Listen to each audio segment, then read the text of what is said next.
Love and peace to Drop Nation for surfing the wave, man. We're here together. We made it this far. We come a long way on our journey. You know what I'm saying? Anybody that, just feels like they're lost in the sauce, it's all right. You can pick this wave up at any time. So that's why we continue to read. That's why we continue to work together, act together. I definitely want to give some love to the sister, Styles by Nina. She's been dropping that drop, man. Hey, that's all you gotta do. The sister picked up one of the books I wanted to get into.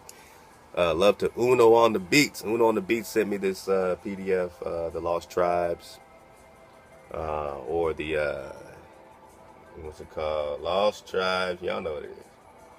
The Lost Tribes of Israel, or the First of the Red Men. And I implore everyone to check out Styles by Nina, because she's dropping that drop right now. She's reading the whole joint, it looks like. So I want to touch on it just to kind of get the wheels rolling for those that haven't heard about it. And then I'll say pick up with Nina, because she's going to keep reading this joint. And that's dope, because, someone can get on that. Someone else can keep on that. You know what I'm saying? We can keep working, man, as a unit. I think that's, again, the greatest compliment I can receive in my inbox is when they say, we've never seen people work together this way. That means that we are getting over the illusion of seclusion. I know we already did a July roll call, but this will kind of be a part 2 of that as well. Because, you know what I'm saying, we've been getting just great feedback. You know what I'm saying? Great. I mean, these kings and queens are truly interested in waking up, which is dope. You should be. You should not be interested in slavery. You should be interested in being awake. You should not be interested in being a captive anymore. You should not be interested in being a prisoner of war unless it leads you to your freedom, unless you can use that title to get out. So, man, teach me to be priestly. Teach me to be priestly. Love to your king. Antoine Daniels, of course, man, you dropped so much. I haven't gotten to even a third of what Antoine Daniels has dropped. So I'm not done with that drop. And thank you, man. You know what I'm saying? Because as I'm surfing it, I'm bouncing, right? So you might send me something, I'll just kind of slide off of it into wherever I'm going. You know what I'm saying? So, again, everybody with that drop, do your, set up shop, man. Drop your drop.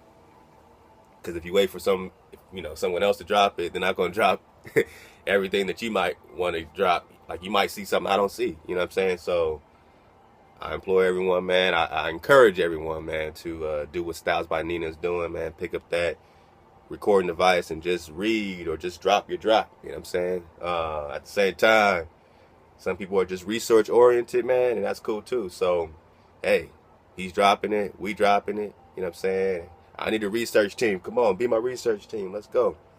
Keep sending me the drop, man. Music at 432 to drop. And I do my best to get back. I apologize, man. My kids, man. I mean, when you have four children, man, somebody's always going somewhere and getting sick. And then they get everybody sick. And then trying to fight my way out the static. But yo, I just want to skip ahead to a comment by Teach Me to Be Priestly. When he was dropping on the Cuzco drop. And again, love to Antoine Daniels, man. Incredibly on point individual, man. Straight pure water with the energy. He says, give thanks to the drop, fam. Dropped a little something on Cuzco. Check it out if you like. Much love. So everyone check out that. Teach Me to Be Priestly dropped something on Cuzco. So check it out. All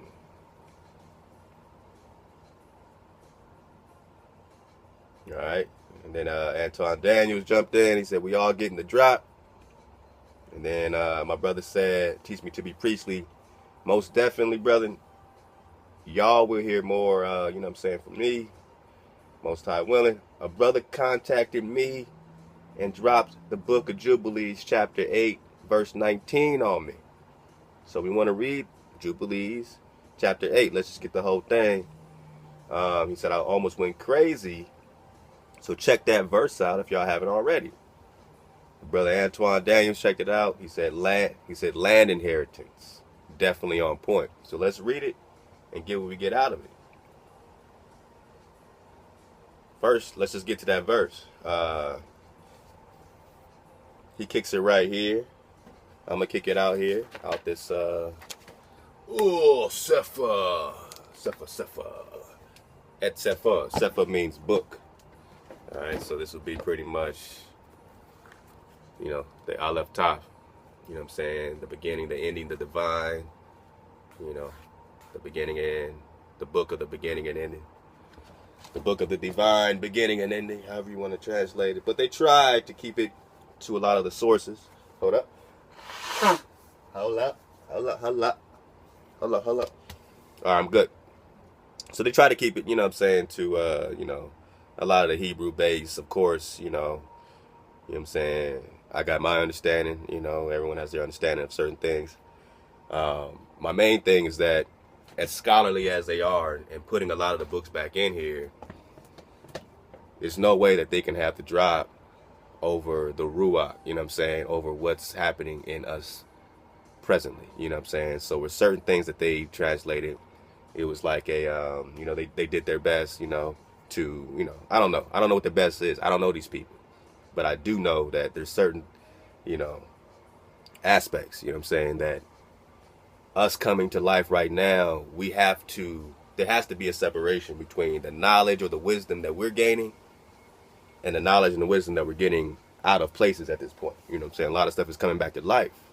So, you know, we can't take anything right now wholesale. Obviously, we're cutting it down. We're chopping it down. I mean, they got the New Testament in it. We got the hijack. Everything is Yahuwah. You know what I mean? And these are heathen, are they not? The people that did this. So if a heathen is writing Yahuwah hundreds of times, does that sound like they got the drop? Would a heathen or a group of heathen have the drop on the Creator's name that is within Israel? It's within you, but they can show you your name based on their scholarly, you know, hijack. You know what I'm saying? So you got to be careful who you agree with.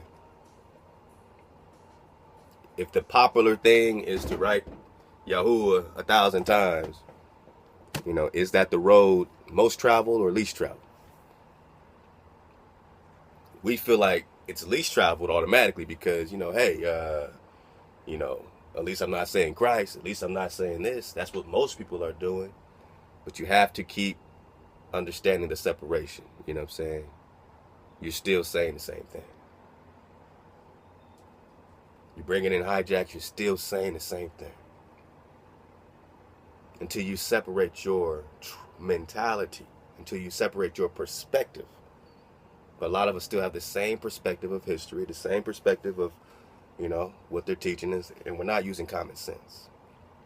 Does common sense say that these translators will have the Most High's name, your Father, and teach it to you? Or will they hide it? Will you have to literally go into their concordance and look at I am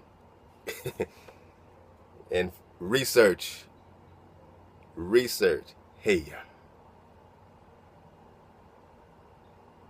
and see the definitions that are coming out of Haya? Now I'm just getting this right quick and then we're going to get it. A primitive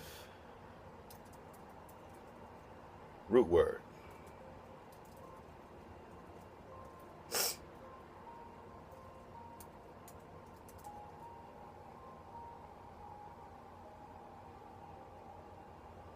Hey,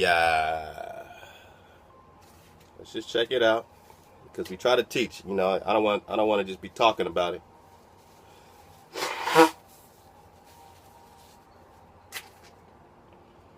Now, obviously, Strong's Concordance is not the only place you're going to find this primitive verb here. But let's read it. You know, I'm just pulling up the blue letter Bible. Everyone can get their hands on this BOB. Also use the BOB Classic. You know what I mean? They try to attach more study tools. You know, if you're on the fly. What you see right here, Haya, part of speech, verb, a primitive root. Just read it for yourself.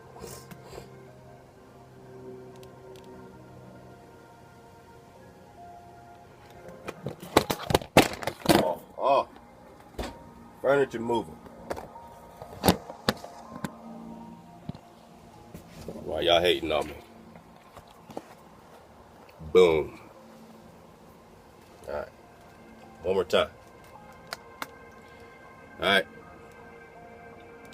So when you find it in the primitive verb, meaning primitive, you're a primitive person, this is a primitive verb, meaning before hijack.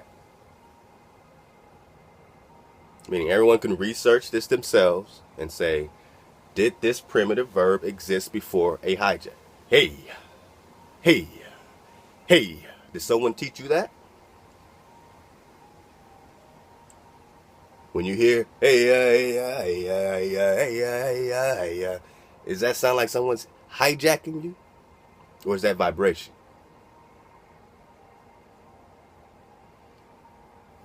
So, when you see I am that I am, and it leads you to H1961, and then you research in the Strong's Concordance, and you see how it's not even like, it's not capitalized. They're not telling you this is the Most High's name, but it is I am. Exodus 3:13, right? 14. I am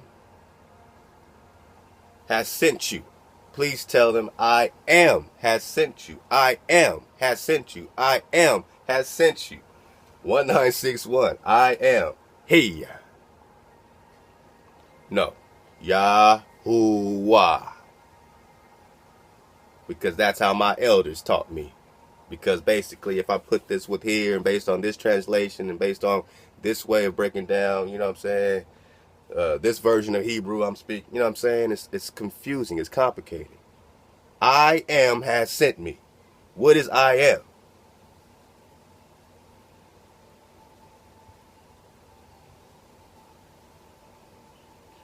Precepts are all good. So many people teach using precepts, and then the minute there's a precept next to I am, and it continues to be the same precept, and it's the same precept and the same thing used all throughout I am. Be established. To be established. You are fixed. Established. Immovable. Established. His covenant is immovable. We are immovable. Our earth is immovable. Do you get the theme of being established? Your creator is established. Your habitat is established. Your heritage is established. Are you getting the theme of being an Israelite?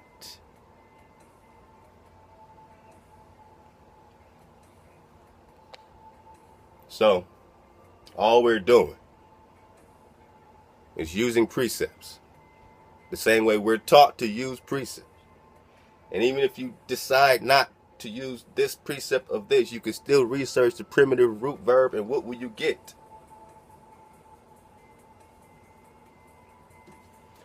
I'll just let you, read the different definitions. Because, don't hear it from me.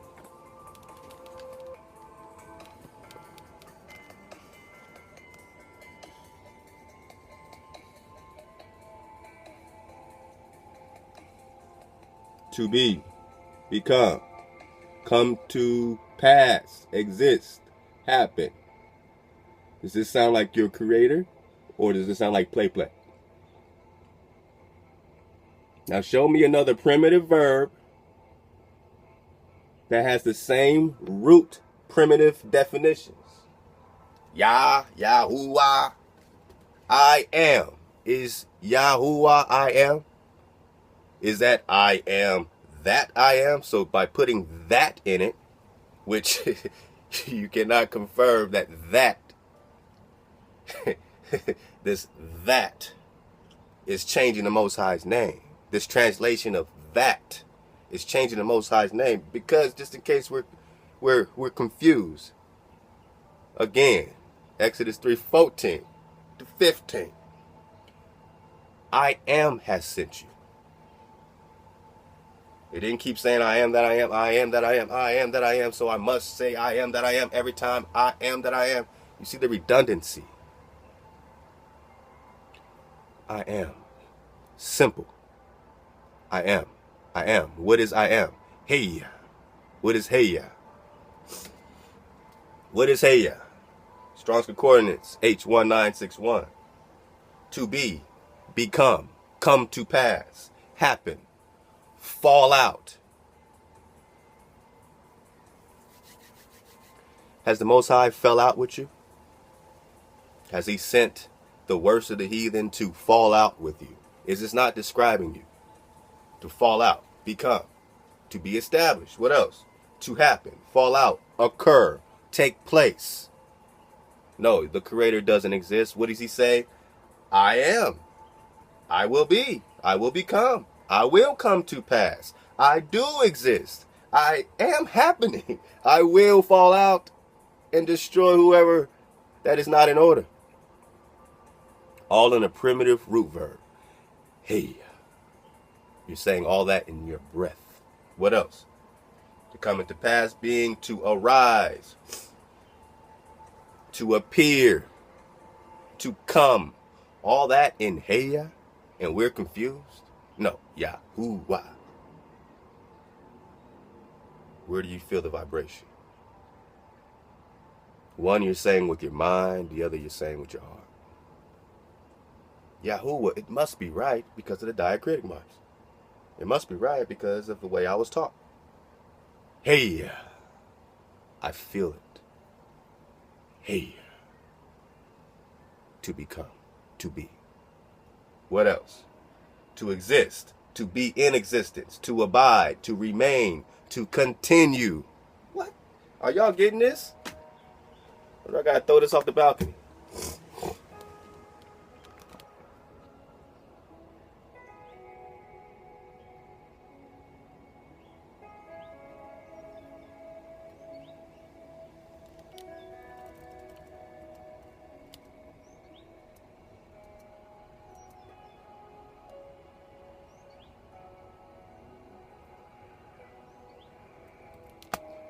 I mean, do you have to teach a 5-year-old how to speak Hebrew?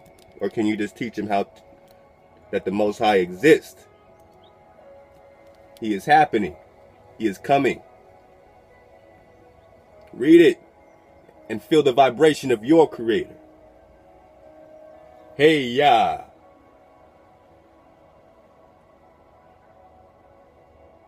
We're talking about meaning. We're talking about meaning. Meaning is everything. Vibration is everything, right? People get mad at curse words. Well, yeah. Someone can curse you out and say, fuck you, man, I fucking hate you. What's the meaning? Is it the word fuck, fuck, ah? Or is it the implied meaning, right? I'm going to fuck you up, right? Or, man, I'm fucking happy to see you, bro. Oh, now fuck didn't bother you because of my meaning, the vibration I put behind fuck. Man, I fucking love you, girl. Damn, I fucking love your ass, girl. Girl, you fucking look good today, girl. Right? Talking to the wife, you know what I'm saying? You see, so she wouldn't get offended. Not my baby. Because that's how we get down. Damn, fuck, I love you. It's like, damn, I didn't know you loved me like that, daddy. All right, so that's the meaning. So the meaning of Haya, to become, to exist, to come to pass, to happen, right? To fall out, to happen, to occur, to take place, to come about, to come to pass, all right? To arise, to appear, to become, to be instituted, to be established, to be. I am. Hey. To be established, to be instituted. What's to be instituted? Order. Commandment. Do you understand? You are to be instituted, right? Your heritage is to be instituted. So you can read it in terms of my Most High power. You can read it in terms of your actual establishment. This is your promise. All right, so let's look at it from that perspective, not just describing our power, which is everything, right? But the promise that our power has made to be, to become, right? You are going to be again. I mean, isn't the problem with identity being that we don't exist under black, under African American? We're trying to rename ourselves. We're trying to exist.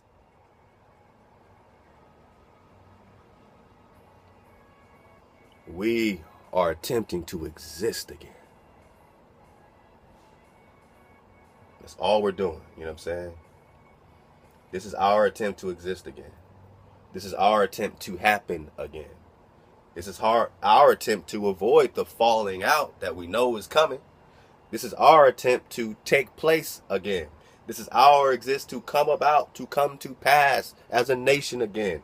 This is our attempt to arise, to appear, to come, to be instituted, to be established. Hey.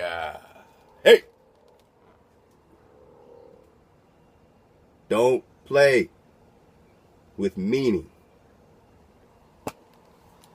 Someone once got mad at somebody else and came on my page and said, fuck to be. They actually typed out F-U-C-K and then they put H-A-Y. Like they were gangbanging. Like they were just tagging. Like they didn't leave a link.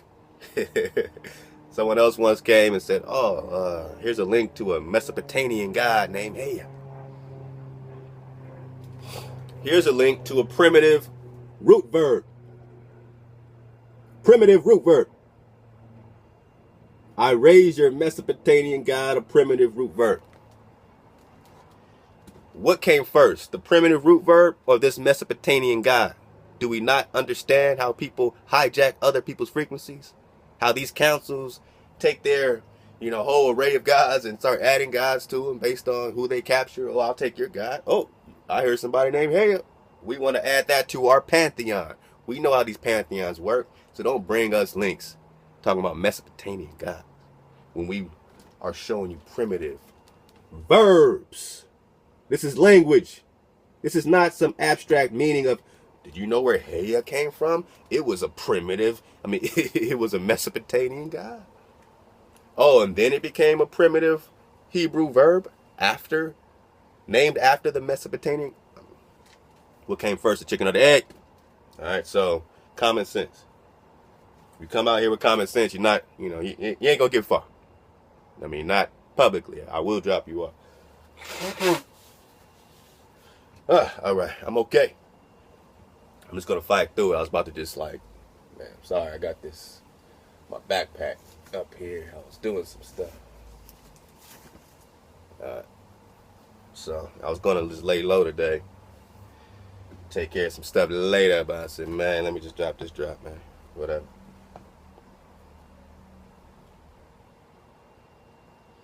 Haya, Haya, a primitive root. To exist. B, become, come to pass, always emphatic and not a mere copula or auxiliary. A beacon, altogether. B, accomplished, committed, like, break, cause, come to pass, do, faint, fall. Did you not faint and fall? This is talking about you, hidden in the primitive root verb of vibration, of breath, of Haya. No, it's Yahuwah. I feel all that vibration. Ooh. Who's teaching you this? Just understand your meaning. Understand the simplicity. Understand this is a primitive verb prior to hijack. This is not Jesus. This is not a version of Jesus. This is establishment itself. This is the beacon itself. This is existing itself. This is the understanding of existence. You. How are you fighting existence? You come on my page, F-U-C-K, existence? Wow. Silly. Now you're just being silly. All right, so didn't even mean to get all that, but that Ruach had to kind of let it be, clear where we are, you know what I'm saying? And, you're following my journey, man. So, here we go, and yeah, you're actually following your own. I don't want to even front on you. You're following your own journey. My journey is my journey, right? You're establishing your own. And you're choosing when to activate. Some people are like, yo, I'm ready. I'm ready to let my voice be heard. I understand we are a nation of priests. I understand we are the people to speak. How you do it is up to you. But the first thing you do is you find order. You return to order, you get back in order. All right? So, here we go. Jubilees 8. Now, the specific verse I want to bring out is what the brothers brought out already. My brethren. What I do? I lost my place. Again, Kings to Uno on the beats for all the drop. Peace to Red Fox Sage, who just broke amazing, mind-blasting understanding, you know what I'm saying, out of Exodus 3:14. Matter of fact, aren't we? You see how the Most High work? I'm just giving the sister some love, but she got a comment talking about Exodus 3:14. So let's see what the sister got to say about Exodus 3:14. She says, you're right, we are originally from Peru. We're the people of, she calls it, Ayamara. Ayamara.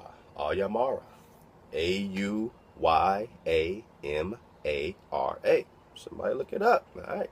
Sister might have some drop here, man. Now, love to the queen. You know what I'm saying? She's always, Red Fox Sage is always, you know, just very energetic, man. Very to the point. And I really appreciate that. She says, Imara means ancient of days, the first beginning. So you are the people of the ancient of days of the first of the beginning. All right. And it's Mongolians there this day going by that name, mimicking us squatting on our land. Okay. She's talking about Peru, right? So we are from Peru. We are the Aymara or Ayamara. All right. We also still have family there, of course. Exodus 3:14-15, she quotes. She says, Ayamara commanded mighty Masha. All right. Now she's getting this out the, I asked her, you know, this is a different translation as I've seen, but it's to the point. You know what I'm saying? So she's getting it from, she said, the Baya Thamashiach scriptures. So y'all look that up. All right. And it's Mongolians there this day going by that name, mimicking us squatting on our land. We also still have family there. Exodus 3:14. Ayamara commanded mighty Masha. All right. So Ayamara, again, you know, you're talking about the existence. So she's saying the existence, what, you know, the Christians call God. All right. The existence commanded Masha or Moses. Haya. She translates it Rasha Haya. I don't know. I've never seen it, but there we go. I'm focusing on Haya right here. So she says Haya and said, you shall say to the sons of Yasharah, Haya has sent me to you. Why does she keep saying Haya? She's translating it from another, you know, translation that maybe only a few people probably have heard of. You know what I'm saying?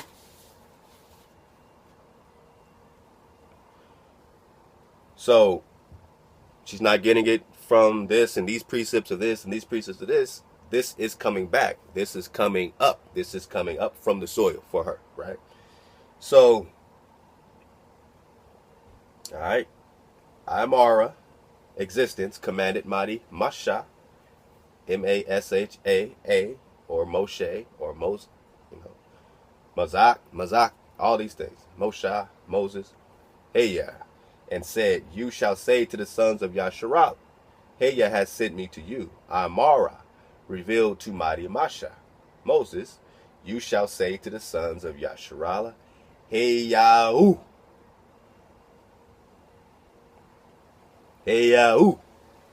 I am the beginning of your fathers, the beginning of Ibrahim, the beginning of Yatashaka, the beginning of Yahya Kaba, all right, Abraham, Isaac, and Jacob, according to this translation, has sent me to you. This is my name forever. Existence. How do you change that? He said, I don't change. How do you change the name of existence? How do you change a primitive verb? Well, we're going to get something brand new.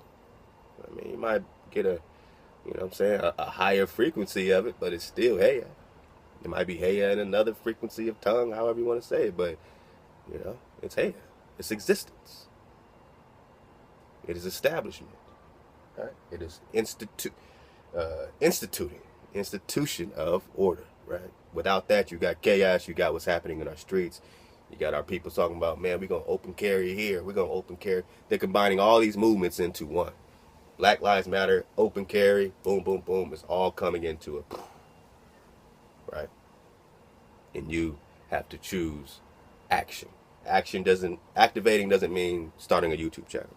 Activating means getting your family prepared, researching wilderness survival, different things, dropping it to your people, however you got to do it, following the commandments, and getting to safety. Because if you ain't rocking the commandments, and if you still like, I'm just going to go to the wilderness, but I'll figure out if I believe in the Creator or not, you're backwards pimping.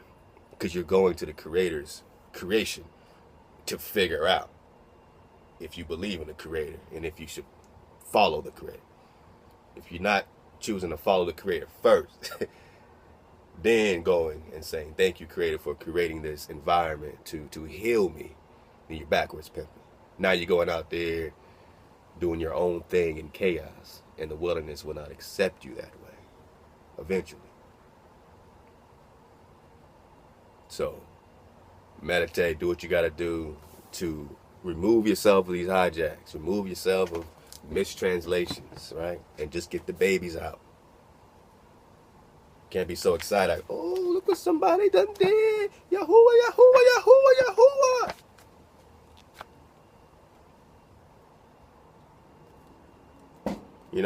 When I see, I don't see precepts for that, right? But no matter where we're looking, even in this sister's translations, she's getting Haya. Even in our primitive verb, we understand the existence of Haya, the primitive root. To become, come to pass. A beacon, all together, become, accomplished, committed, break, cause, do, faint, fall, follow, happen, have, last, pertain, self, require, a requirement. What's your requirement before you enter the wilderness? Order. What's the requirement? Forever. Order. What is his name forever? Haya. Establishment. Order. You see the theme? So let me try to find this. First of all, sister, thank you. Red Fox Sage, thank you. And that's a great burst of energy at the right time. So I knew something good was happening there. So thank you for that. And again, teach me to be priestly. He dropped Jubilees, was it 819? So let's see. I'm hanging in there with y'all, man. I got my medicine on deck, or something like it. This is my medicine, tell you the truth. Strawberries, so. Trying to stay without the synthetics, man. Trying to be holistic guy. So Jubilees 819 says, we're talking about Cuzco. Remember Cuzco, the navel of the earth. So, let's take that establishment into here. So, when I say, hey, where I'm coming from. And, we're thinking Cuzco. Remember, Cuzco is known as the navel of the earth. We dropped that. If you haven't seen that drop, check out those couple parts on Cuzco. Word to Antoine Daniels, man, for that drop on Cuzco. See, we're Drop Nation. We just dropped. What do we drop? Establishment. What do we drop? Haya. What do we drop? Breath. What do we drop? Redemption. Right? So, I'm going to keep dropping what they dropping. They're going to keep, This is how we're feeding off each other like an organism. So let's get it. Jubilees 8:19. And he knew that the Garden of Eden is the Holy of Holies. All right, where's the Garden of Eden? You're going to see Columbus always talk about America being the Garden of Eden. And he knew that the Garden of Eden is the Holy of Holies and the dwelling of Haya. They say Yahuwah, right? I understand. I'm not even going to, I made my point.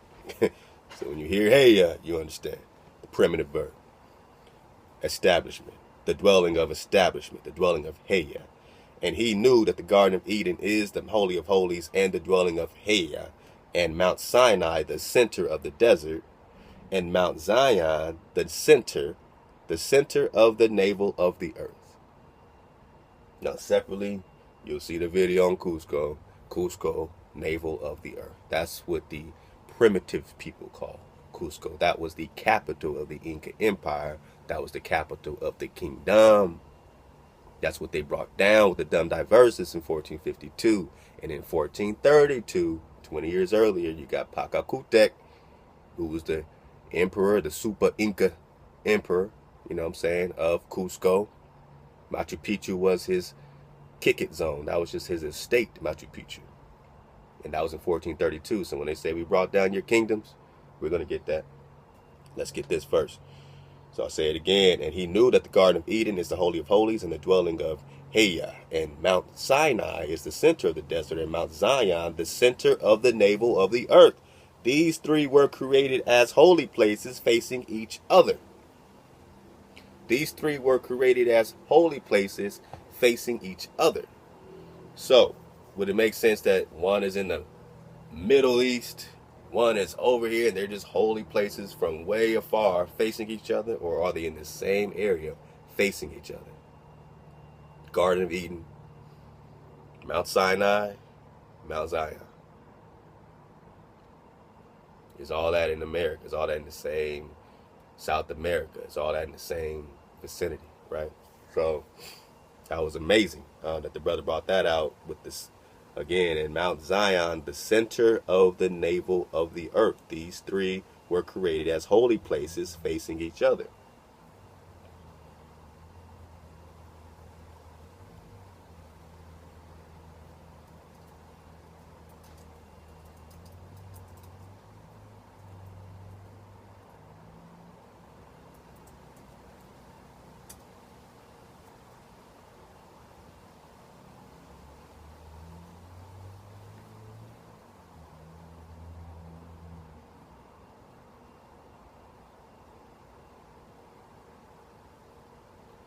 Check out this site, ancientwisdom.com.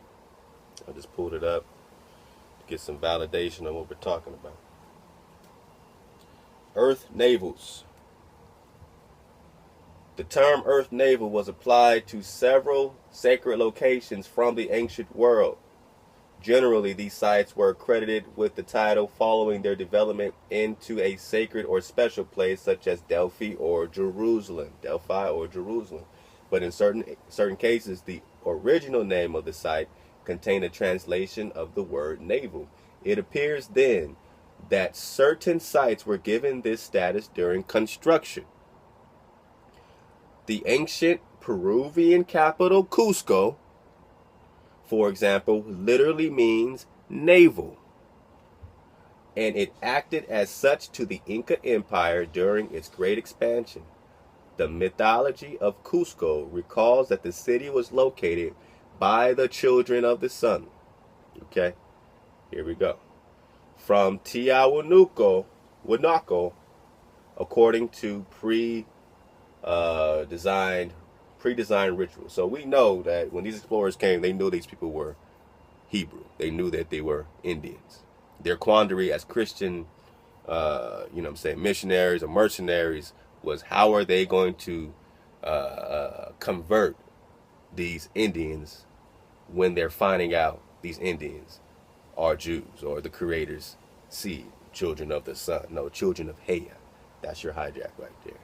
Yeah, we know the hijack existed. We know that these people were worshiping celestial. We knew that they had been, put on that slave vibration multiple times. So, of course, we got idols all over the place. but we know that when we talk Jerusalem, we're talking Haya. So because they mention Jerusalem,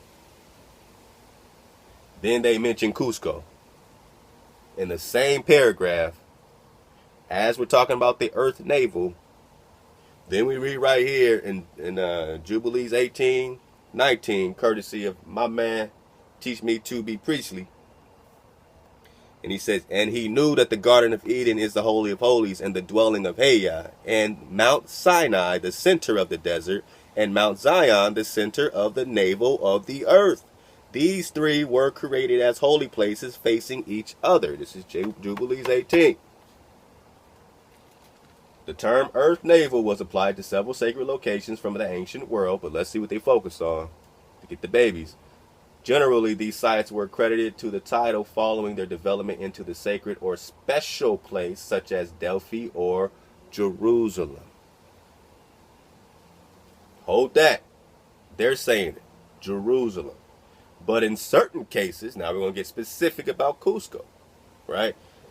So we throw out Jerusalem. Now, speaking of Jerusalem, the original name of the site contained a translation of the word navel.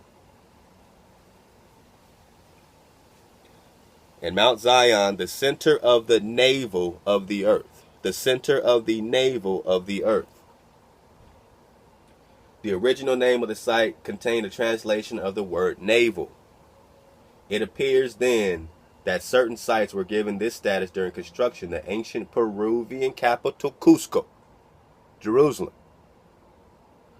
for example, literally means navel, and it acted as such to the Inca Empire during its great expansion. The mythology of Cuzco recalls that the city was located by the children of, they say, the sun, but we know Haya. All right. According to pre-designed rituals, and it goes into some more, all right, about the earth navel, the earth mother earth connection, the invisible umbilical cord. There are several locations around the ancient world that have inherited the accolade earth navel. By definition, each location represents the place through which we connected with an invisible umbilical cord. So let's just focus on Cuzco, since that's what they focused on after mentioning Jerusalem, mind you. So according to that, that there's an invisible umbilical cord connection to the earth, Mother Earth. And it says these sites are invariably considered the center of the world, or even the universe, and often become primary pilgrim locations.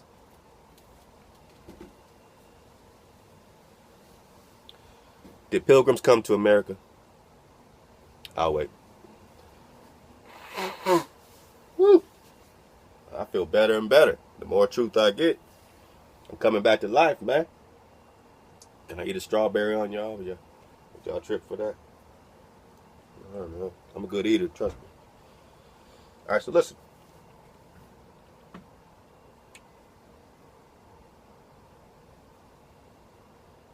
Invisible umbilical cord, earth navel,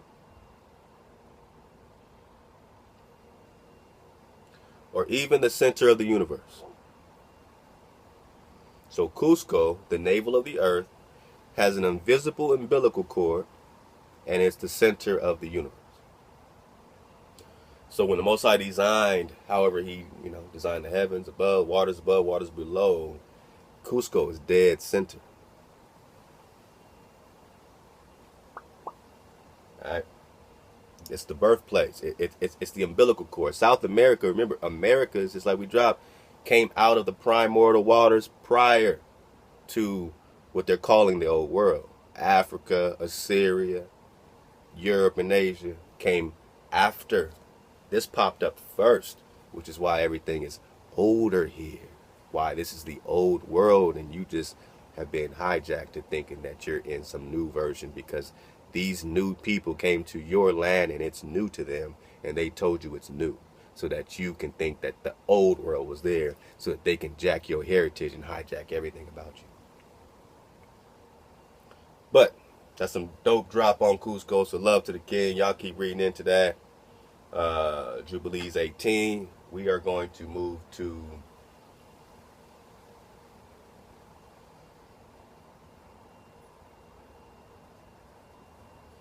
let's go right into Lost Tribes of Israel. So again, when they came here to Cuzco, when Columbus said, I'm coming to America to seize Jerusalem and Mount Zion. Mount Zion is the center of the navel of the earth. Cuzco is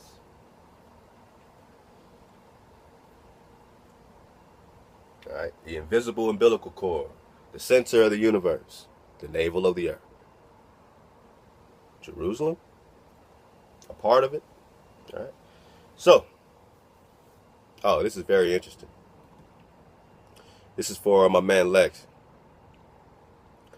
I'm going to go skip ahead to Jubilees.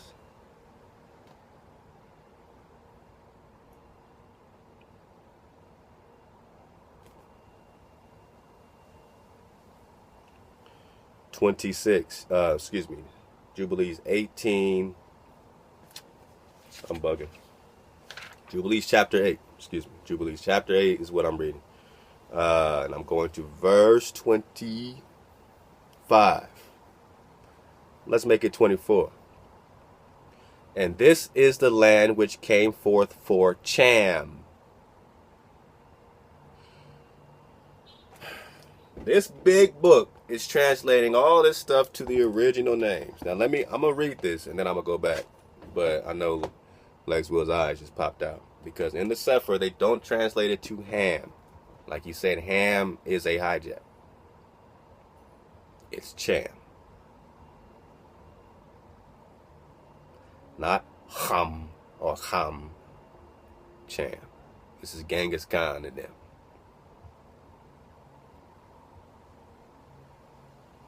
They're hijacking it in. Okay? This is the, you know what I'm saying? It's like, you just got to keep peeling back certain layers. And you see that they play divide and conquer. So the differences you're thinking are differences aren't really differences when you understand that it really is kind of all one thing. And the more we separate ourselves out of it, the worse position we're in. The only thing that needs to unite us right now is order. To look outside and look in the streets and say, I'm not down for chaos. But you know what I'm down with? I'm saying, let me show you something.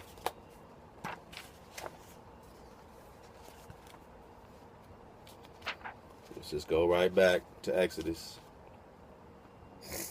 Chapter 20. Get my bookmark. My ice pick. This is what we should all understand together. There's no reason why we can't understand this right here.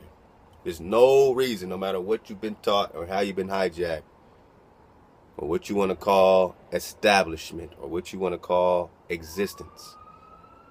However you want to translate I am. I am has sent you.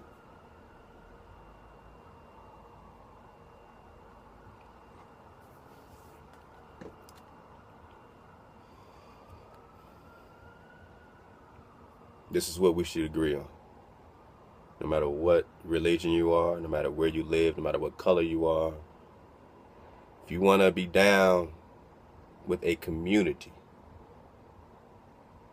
you want to be down with Drop Nation, we have order here. And this is our order. This is real simple. You want to be down with Drop Nation, you want to be down with the journey, the wave, you want to be down with order, it's this simple. I am Haya, which have brought you out of the land of Mitzrayim. Now, while we do this, pay attention to the names and how this translation continues to go back into as early version of name as they can. So when we get back to Ham and we see it's C-H-A-M, we got to then apply that to what the brother Lex has been bringing out, proving with this Africa-Assyria connection, this Genghis Khan connection, which is a Khan, this Cham, this Tiglath-Pileser, all this stuff, the Menasseh, all this stuff. Connect those particular dots and you're almost there. They got us all, you know, shaking and baking, man, running after our tails, not uniting. Oh, you're a Hamite, you're a this, you're a Chamite, Chamamite, Genghis Khanite, or did our indigenous family once have order? And every time we came out of this order with all our power, all our indigenous powers, we went to war with each other. We started worshiping hijacks and other powers and pantheons of hijacks. And we try to, brush that away today like, oh, brother, no, we was in perfect order. I mean, all those hijacks was in perfect harmony.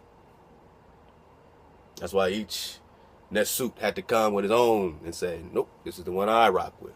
And then that Nesut over there had his own that he rocked with, and they rocked. And you're telling me everybody was rocking. Because they're just different elements of principles. If they were elements of principles, then nobody necessarily has to, rock this one and then be at war with that one. They're at war with this principle or at war with that principle. And everybody wasn't at peace with all these principles. Now, when you go back, and it's like Akhenaten, and when people look, they try to put it, instead of try to put it all back together again, because it was blasted out. The principle was given and it was blasted out. And then now it's just pick and choose. And when you pick and choose, you form chaos. Again, Egypt can't be here and there. Morocco is not here and there. So choose your definition, you choose up. If your more goes back to Morocco, if that's what you understand based on where you coming from, based on the people around you teaching you, then your land is there. If you're from Africa or Assyria, AFF is ASS. You look up Africa and you'll see the double F, FF, which is also convertible to SS. Assyrica. It's Assyria. That land is not, that title Africa is not indigenous to you, is it?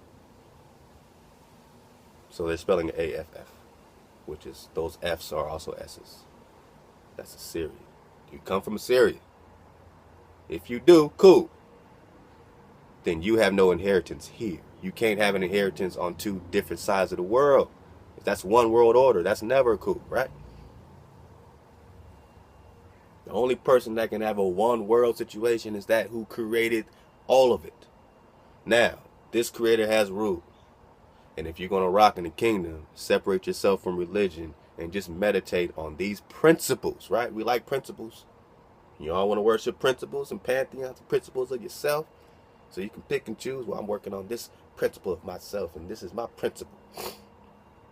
Maya, Maya, Maya, Maya. Who are you? Maya, Negro, Maya, Mayat. Water, Maya. Flow, Maya, Maya, Mayat. Now you go back in that drop and you research how they say that their master teachers are coming from the West, which is really the East.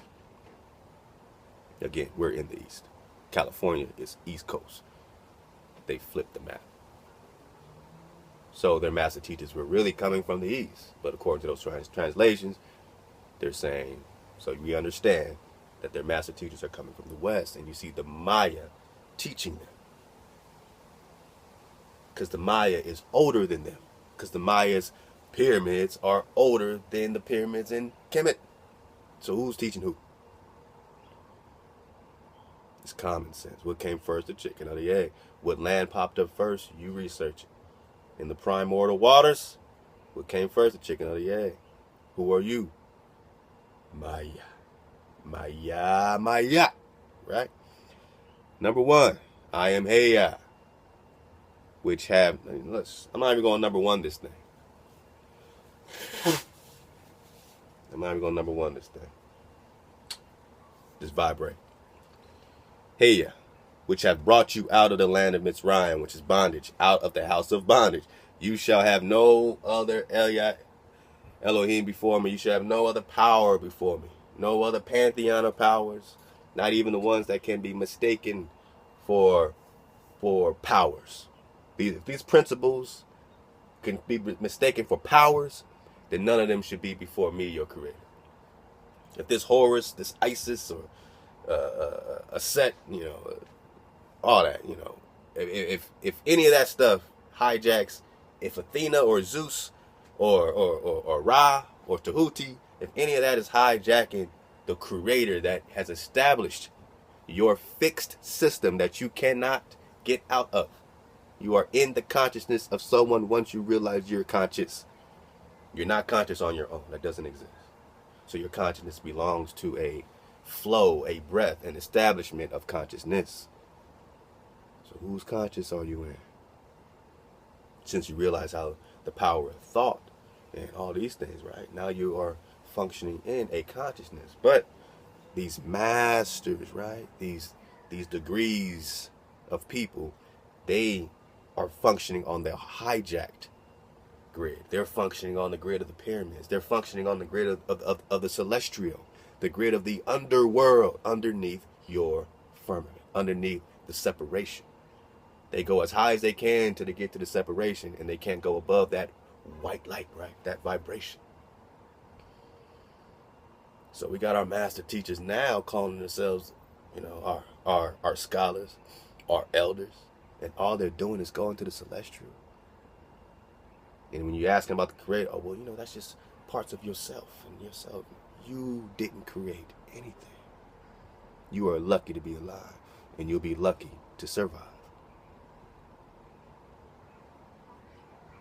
Of course, lucky, it's a stupid word, right? Which means you got to have order to survive.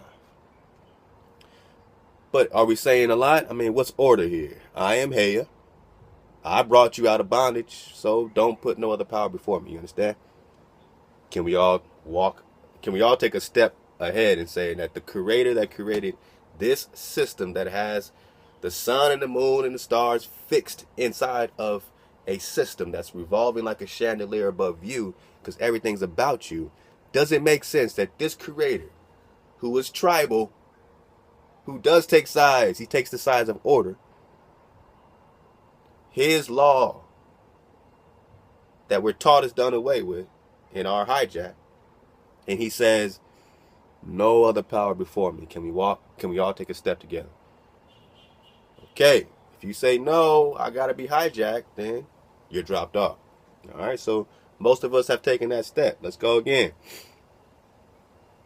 You shall not make unto any graven image or any likeness of anything that is in heavens above, or that is in the earth beneath, or that is in the water underneath the earth. So, in case you didn't get it the first time, don't have no other power before me. And most definitely don't you start carving images of hijacks. Now, it's not innocent when you do it. You was carving stuff in gold and making gods out of gold, right? Abraham yelling at his dad like, come on, man. These gods can't save you. They can't even save themselves. Number one and number two is no hijacks allowed. Can we agree with that? Number one and number two is no hijacks allowed. That's our next Drop Nation shirt after this. The one that's I already ordered them. It's coming in, so you know what I'm saying. I'll start putting it up in our drop shop, 42 to drop, and it says, if they can't tell you who you are, how can they tell you who you're not? Hashtag Drop Nation. That's on the back, and the front just has the 432, man. So that's just, you know what I'm saying, our first Drop Nation shirt that we're getting out. Then the next one we still have the same logo, and then the back will say no hijacks allowed, Drop Nation. We'll get them in black, white, red, you know what I mean, different colors. Different sizes, you can order them, you know what I mean, and that's how you can, help support our program and help us put together, you know what I'm saying, the projects and the products and all that kind of stuff to, make happen, you know what I'm saying. Let us all take those steps together.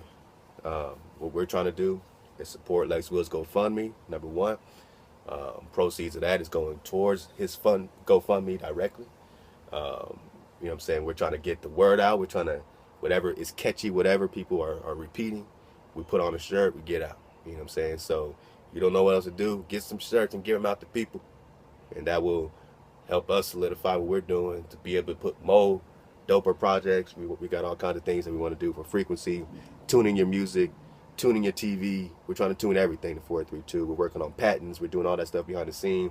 We're putting swag frequency concerts together with our independent artists so that they can come out, support our cause, our charity, or their charities as well. And all the music will be in 432, and people will be performing, singing, rapping, whatever they're going to do. But the tracks are all going to be in 432. So those are our swag frequency concerts. You know what I'm saying? And these are all things that need to be put together. So we're at the very beginning stages. How can we get there? Little products, shirts, hats, however we got to get there. Step by step. We're building this frequency. We're rebuilding our house. So again, number one, number two, no hijacks allowed. No other power before me, no images. All right. Then don't bow. You shall not bow down yourself to them, nor serve them. For I, Haya, am a jealous power, man. I'm your daddy. How do you feel if you have children or a loved one and they call somebody else their loved one? Where do you think you get that feeling from? You get it from your father, your energy that, we are the same signature. You're talking to another power that's not ever saved you and will never save you. Oh, but he can hook you up with some money. He can hook you up with some illusion. You want some more of that illusion? Then you go to those hijacks. Yeah, they got some power in their illusion.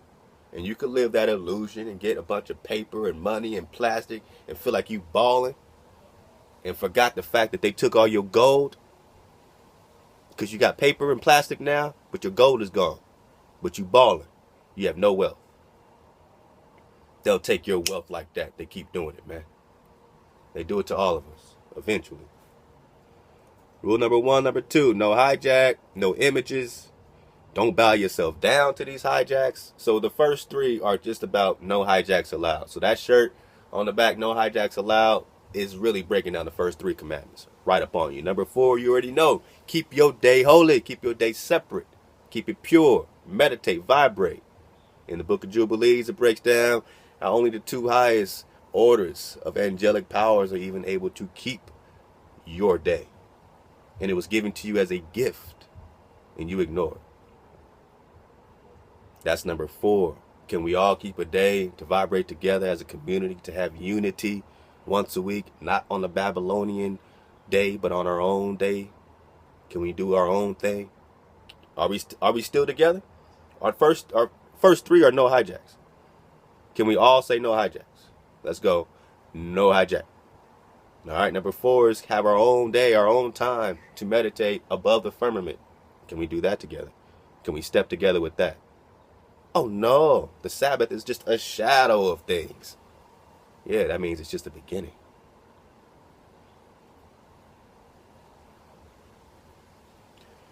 Are we still together? All right. All right, so, and showing mercy unto thousands of them that love me. No, millions, thousands. There ain't gonna be millions of people that come out of this, man. It's gonna be thousands.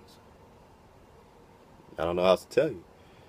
Showing mercy unto thousands of them that love me and guard my commandments. You shall not take the name Haya in vain. They say Yahuwah Elohaya. Man, I am. You shall not, keep it simple. You shall not take my establishment in vain. What is his name? Does he mean that don't just say Haya Haya all day? Is that what he's saying? Or does he mean the meaning, the vibration of the name? Don't take my vibration in vain. If you're taking his vibration in vain, what are you doing? You're ignoring everything he says. You're doing what the hijacks do. You're doing what the hijacks say. You have no compass. You don't know where you're at. You think you're on a ball because they gave you a ball when you were in kindergarten and they said spin it. You live here and you can't get it out your mind. They got you. They don't have to have you. But they have you now.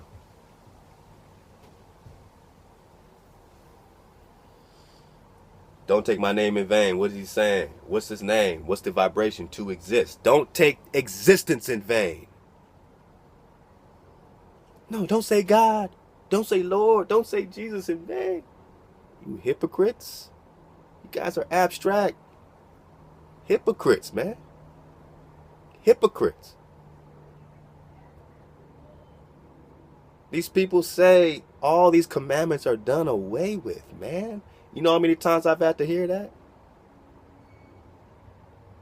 It's done away because Jesus came and died.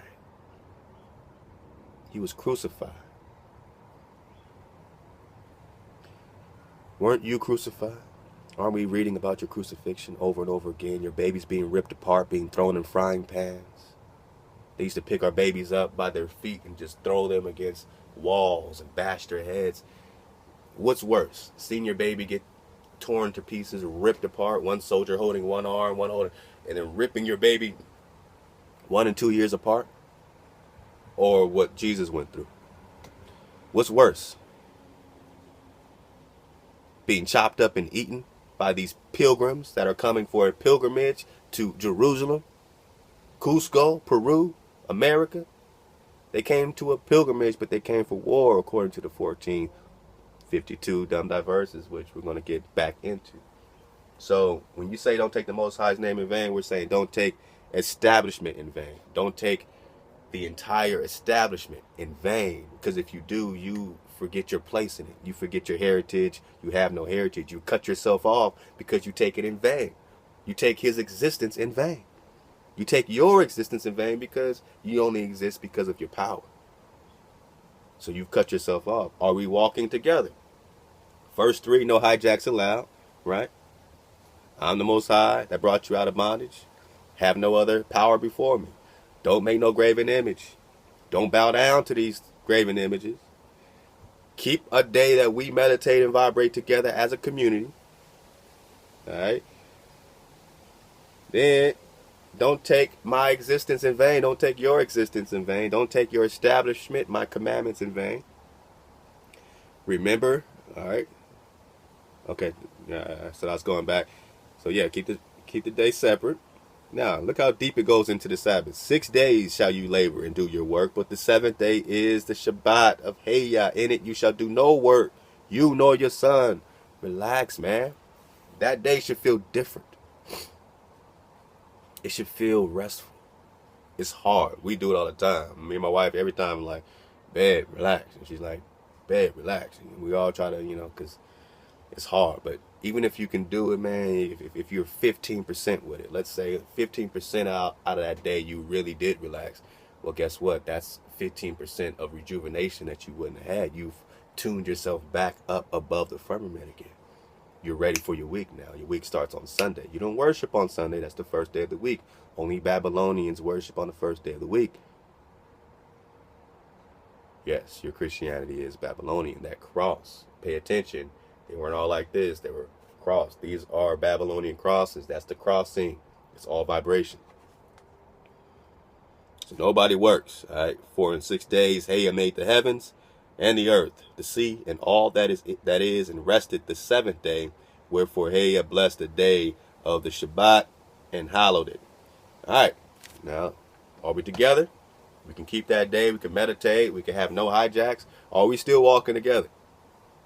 Is there any reason why a community should not be unified under this governance?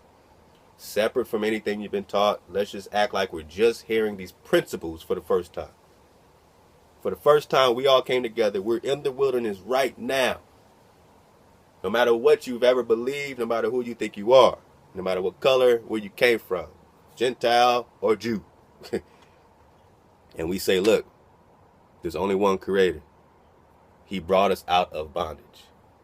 He's bringing us out of bondage again. History repeats itself. When you wake up, we're breaking down a couple drops ago how when you break down prophecy, it literally turns the future to the past and the past to the future. History repeats itself.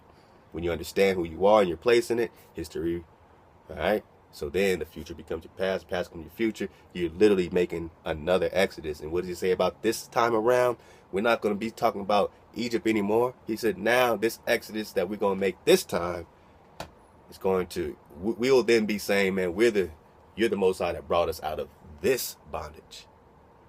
He said, I'm going to make this so spectacular, man. Y'all, you won't even remember that. I won't even ask. You're going to remember this one.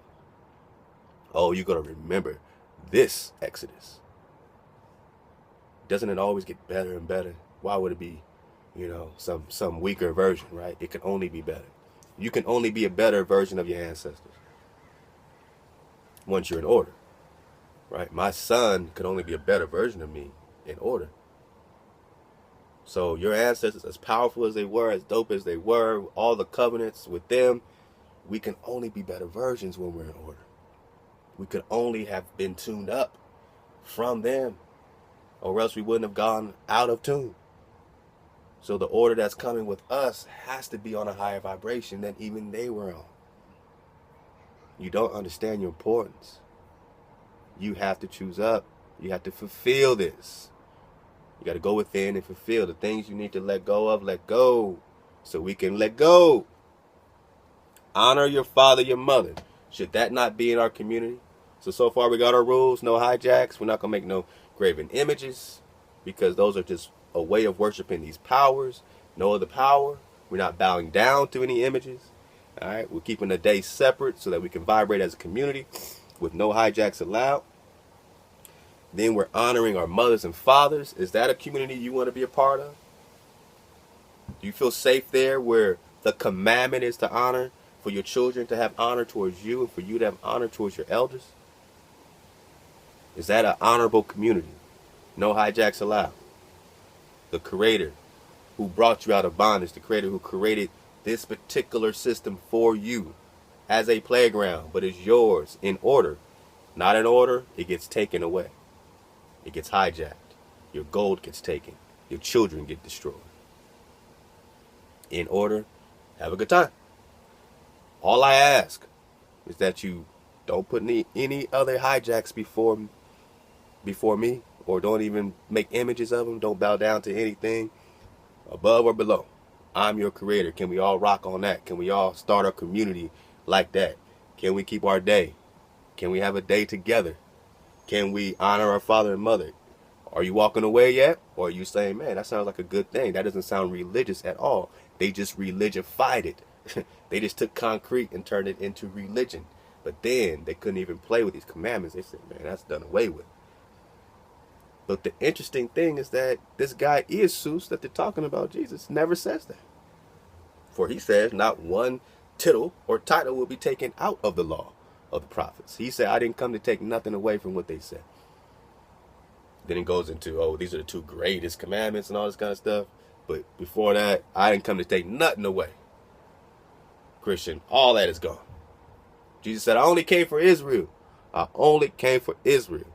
Christian says, I'm Christian. I don't know who's Israel. Whatever about this Israel stuff. We just got to believe in Jesus. We Christians. Where do you get that from? That is how you're being taught. It don't even say that in the New Testament. He says, I only came for Israel. Read Matthew. Read it. Read Matthew 15. Read Matthew 28. You're hijacked. Honor your father, your mother. Did Jesus take that away? Nobody comes before the creator. No power. Did Jesus take that away? Oh no, Jesus is the creator. Damn. First he's the son. Now he's the creator. I meant to get this last time. Matthew 28, man. Let's go. Since I mentioned it. I'm feeling better, by the way. The more truth I get, the stronger I feel. I'm about to feel invincible in this month. Matthew 28:18. We've all heard and read this a million times. Growing up, if you're a Christian, this is what they teach you to go do your discipleship, to go jam people up and say, man, can you come to my church, man? You know Jesus, man. But look how it now applies, understanding that you are Aboriginal here. And that this was all hijacked, brought to you. And that you didn't know this Jesus, they brought this Jesus to you. Therefore, what is the declaration for them to bring this Jesus to you? It says it right here in Matthew 28. And this is what the brother N.W. Smith brought out. So, peace to you, bro. And Jesus said, and Jesus came and spake unto them, saying, all power is given unto me in heaven and in earth. I'm not making this up. 28:18 Matthew. Jesus came and said, all power is given unto me in heaven and earth. Wait, Jesus is God. Wait, Jesus is literally God, right? He's literally the creator. The creator. Jesus is literally the creator. Or are they separate? Is he the son? But he is his father. But he's on the right-hand side. He's on the right-hand side, but he is his father. I mean, you talking about theoretically? Or we're talking about actual fact? We know for a fact that this system exists. We know that someone must have created it. We know it didn't just happen with an accidental fart called the Big Bang. That someone specifically created all the luminaries in the sun revolving around you. That your commandments are popping up in stone. That everything in here, Deuteronomy 34, all these things, these mountains are here. This stuff happened here. The giants, the flood. We know this is true. Stop playing with yourself because history repeats itself. Your ignorance won't save you. Now, Jesus is God, but he does sit on the throne right next to God. And he does say here in Matthew 28, all power is given unto me in heaven and earth. So if power is now being transferred to Jesus, all power in heaven and earth, first of all, you have to say, which heaven? Because surely the celestial is heaven. Is he lying? Or is this Lucifer saying that when I was assigned my job to jam up the earth and walk to and fro like he does in Job, that I was given all dominion on the earth and in the celestial heavens? So all the pyramids, Egypt, all the hijack, Ra, Tahuti, all that stuff, all these things, but they got to run from the angels of the barrier in the Emerald Tap. They got to run from the angels that are protecting the barrier that they can't go past. So they're admitting there's a barrier they can't go past. And I'm telling you that that is your dwelling place, because that is your Father's dwelling place. But all power is now given to this Jesus under in heaven and earth. Wait, Jesus is God. So how can God be transferring power to God? He's making a declaration that, guess what, guys? Jesus came and spoke unto them. Hey, guys, guess what? All power is now given to me in heaven and earth. Isn't that great? I can save you now. No one said, I thought you were God. I thought you created the earth. Shouldn't the next line, as a writer, I think these things, should the next line be, but you said you created the earth. You're the creator. You're a version of yourself. You've always had power. Why do you need to proclaim that all power is now given to you in the celestial heavens and on earth to jam everybody up? Satan? Jesus? Zeus? Abaddon? Apollo? Apollyon? Destroyer? Morning Star? Jesus? Jesus? Zeus? And Jesus came and said, all power is given to me. So now he's getting this transfer of power. But the Christian would say he is the creator. Notice that they say he's God. They don't typically say he's the creator. So God must be different than the creator. God must refer to any power. Oh, God is a general term for any power. Reverse, it means dog. So this dog, that's what we're saying.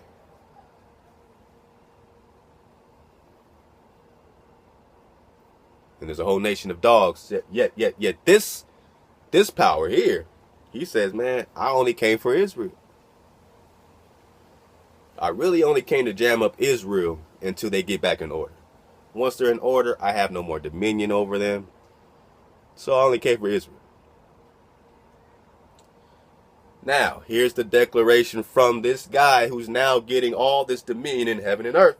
Celestial. Underworld.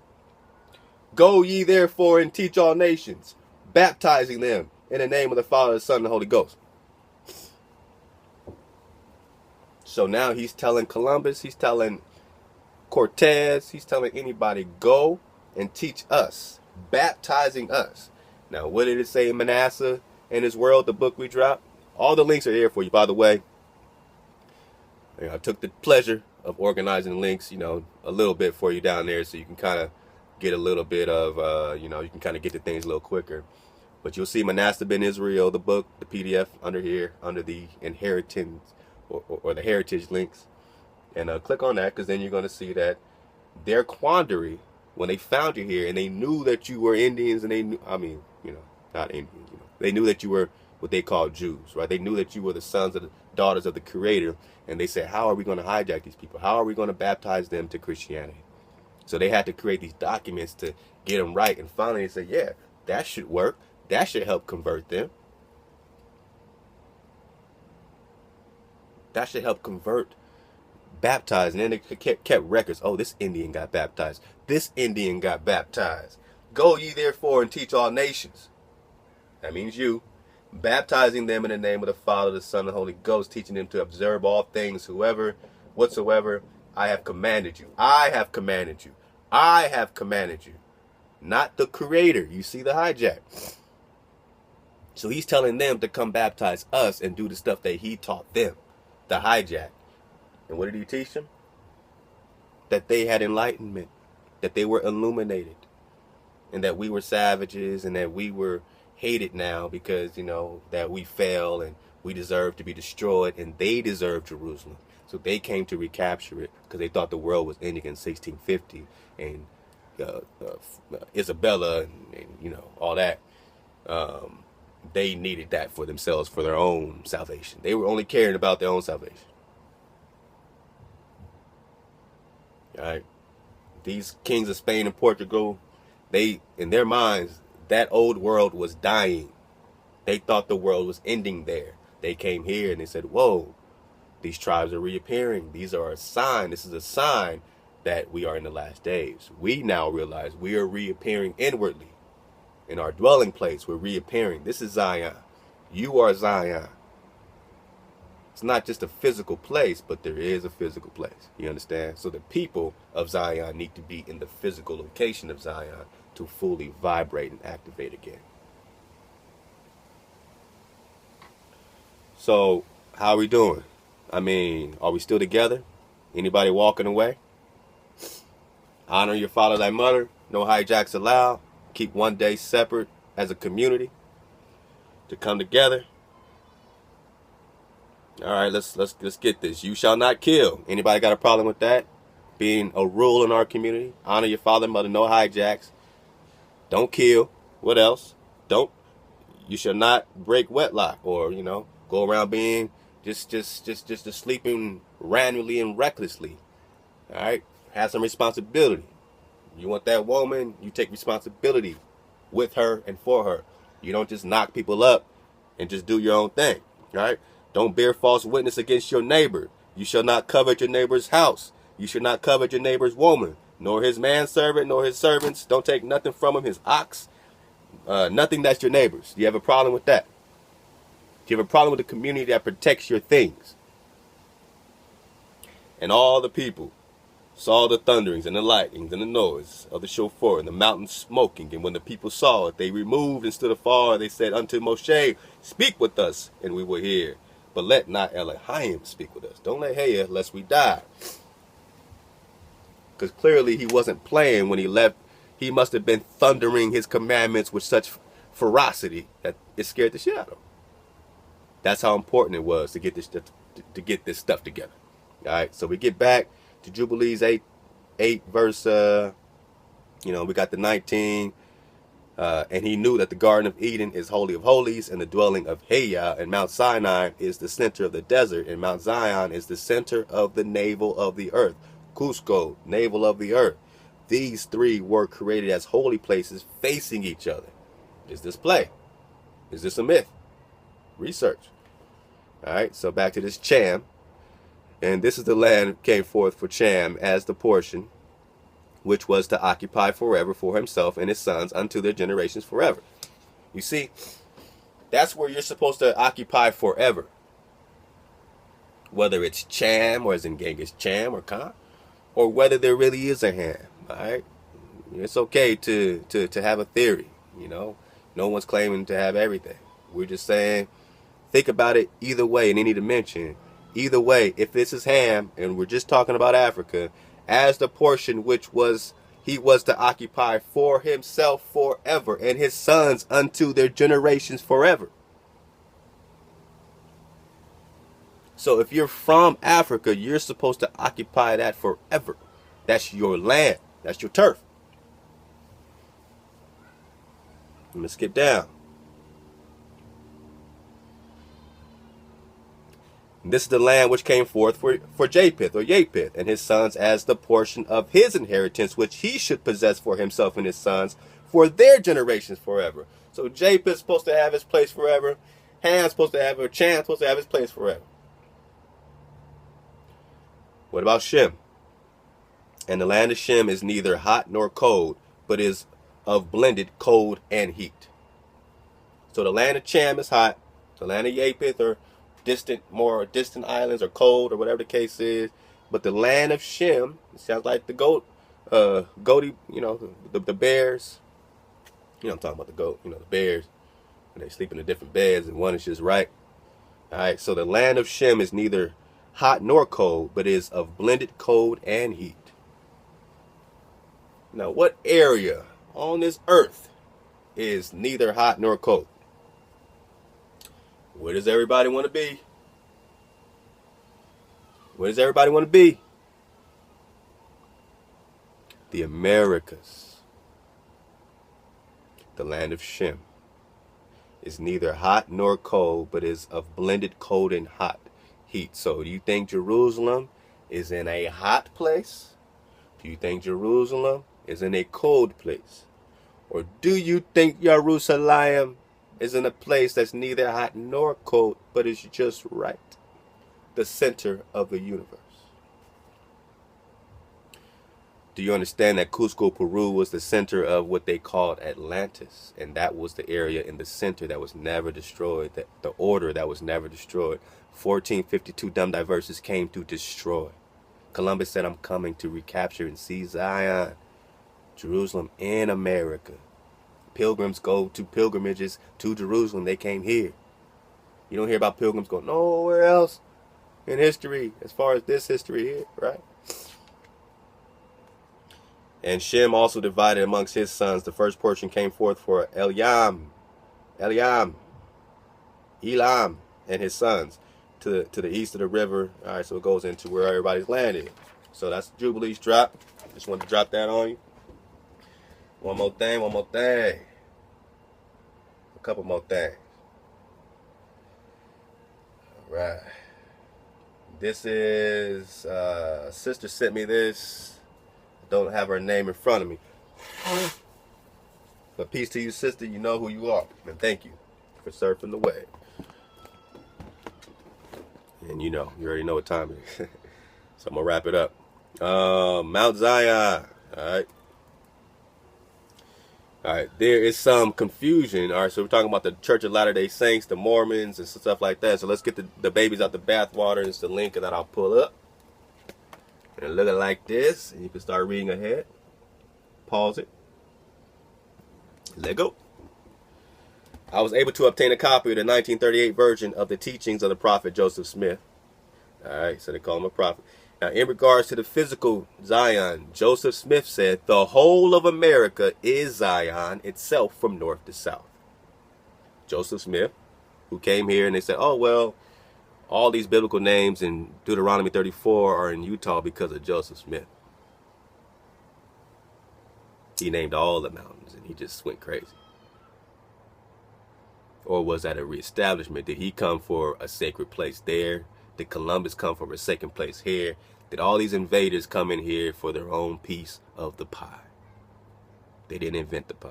They just came to reestablish it for themselves, to hijack your power, to bring over a bunch of Polynesians and Polynesians. And now that's just all this stuff. And then the polygamy and all the polygamy. They're just taking parts of your culture. Don't you see? They're polygamists or polygynous, whatever you want to call it, because that is your natural when you're building a kingdom, that's how you build a kingdom quickly. That's how you acquire resources, right? The wives marry in, but they have the resources from their families now linking into your family, and then this one is linking in, and now you have all this resources, and now you got these alliances with these different families, and now you're building a kingdom. Now you got a village. Now everybody understands. You've done that since the beginning of time, but for the last couple 100 years, this is how we get married. You must just have this. You must have one wife. You must have this. This is not your heritage, and you know it, so I'm not talking crazy. It's not you. It's been put on you to control you. Once they keep a man to being with one woman, what happens to the population? Are you more populated or less populated? So who does that benefit for you to be less populated? Are they not trying to keep your numbers down? So when you're back in your habitat, having your natural unions that you've had since the beginning of time, building an empire, you can build an empire just like that. Now I'm saying in order. I'm not being, not in just however you want to do it, right? Everything's order. That's all we're trying to bring out. Me, I got my hands full, but I'm just saying, in general, in theory. All right, so now, in regards to the physical Zion, Joseph Smith said the whole of America is Zion itself from north to south, and is described by the prophets who declare that it is the Zion where the mountain of the Lord shall be, and that it should be in the center of the land.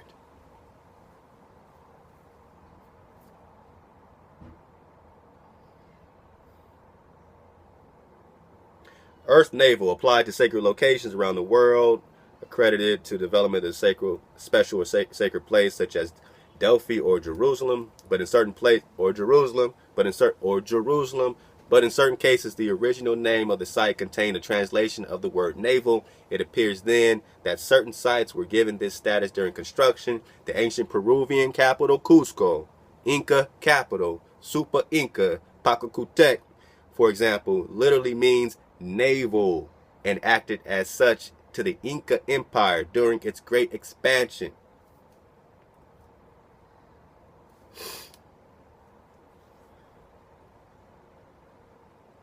In regards to the physical Zion, Joseph Smith says the whole of America is Zion itself from north to south, and is described by the prophets who declare that it is the Zion where the mountain of the Lord shall be, and that it should be in the center of the land, the navel, Cuzco. When elders shall take up and examine the old prophecies in the Bible, they will see it. And that's from, that's a quote from Joseph Smith. So we're putting the pieces, clearly he had a baby. He didn't have a baby, but he did have a couple babies in the bathwater. He had a bunch of maps, a bunch of stuff that he traded for, and he used it, and that's what he came out with it. This Mormon thing, but they came right back to your land. Utah.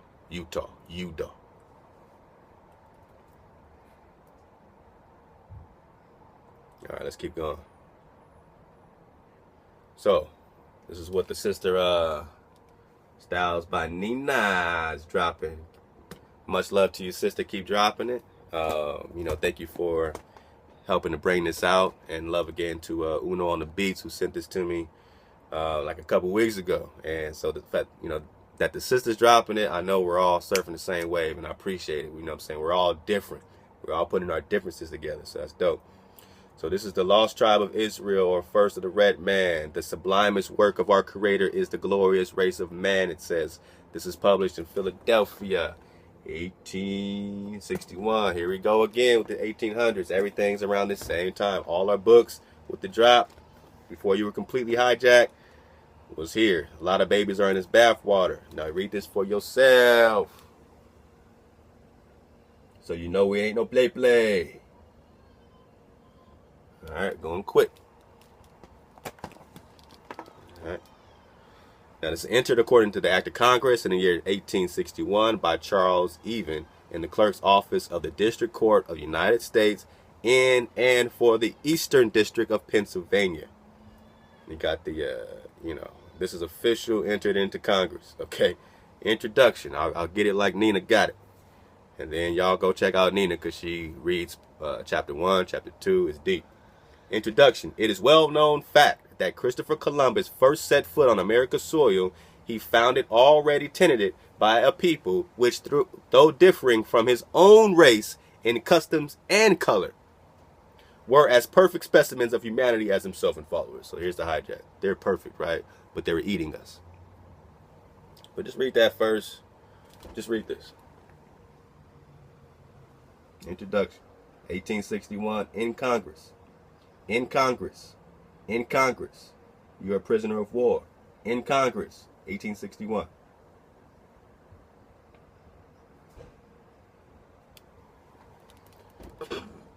Oh, man. Let's get it. Battery's about to go.